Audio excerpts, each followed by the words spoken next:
చిత్తూరు జిల్లాలోని కాజూరు చెరువును శ్రీకృష్ణ దేవరాయల లేక్గా అభివృద్ధి చేసేందుకు చర్యలు తీసుకుంటామని ఎమ్మెల్యే గురిజాల జగన్మోహన్ చెప్పారు. శ్రీకృష్ణ దేవరాయలు జయంతి వేడుకలు చిత్తూరులో ఘనంగా నిర్వహించారు. నాగయ్య కళాక్షేత్రం వద్దనున్న శ్రీకృష్ణ దేవరాయల విగ్రహానికి పూలమాల వేశారు. అనంతరం ఎమ్మెల్యే మాట్లాడుతూ ప్రపంచం మెచ్చిన నాయకుడి జయంతి వేడుకలు చిత్తూరులో నిర్వహించడం సంతోషంగా ఉందన్నారు. కాపు భవన నిర్మాణానికి కృషి చేస్తానని చెప్పారు. ఎన్నికల సమయంలో ఇచ్చిన హామీ మేరకు తన విరాళంగా 50 లక్షల రూపాయలు ఇస్తున్నట్లు ప్రకటించారు.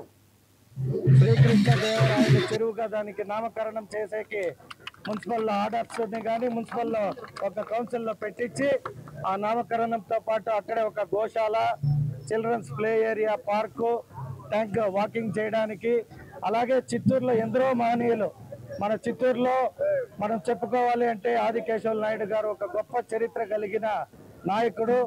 అలాగే ఇంకా అనేక మంది, కటారి మోహన్ అన్న కావచ్చు, ఇంకా చెప్పుకుంటా పోతే మా పూలకండిక సుబ్రహ్మణ్యం అన్న కావచ్చు, వ్యాపారస్తులు ఇక్కడ ఉన్నవారు చాలా మంది, ఒకవేళ పేర్లు నాకు తెలియకపోయినా కూడా ఇంకా అనేక మంది, అది ఒక జాతిలోనే కాదు చిత్తూరు అభివృద్ధి కోసం చిత్తూరుకి గొప్ప నాయకులు ఎవరైతే ఉండారో వారందరి విగ్రహాలను కూడా ఆ కాజూర్ లేక్ చుట్టూ పెట్టి హైదరాబాద్లో నక్లెస్ రోడ్ ఎంత బ్యూటిఫికేషన్ గా ఉందో మన చిత్తూరుకు కూడా ఆ కాజూర్ లేక్ని శ్రీకృష్ణ దేవరాయల లేక్గా మారుస్తూ వాళ్ళు అడిగిన ఆ కోరికని తీర్చే బాధ్యత ఖచ్చితంగా ఇవాళ నుండే తీసుకొని దాన్ని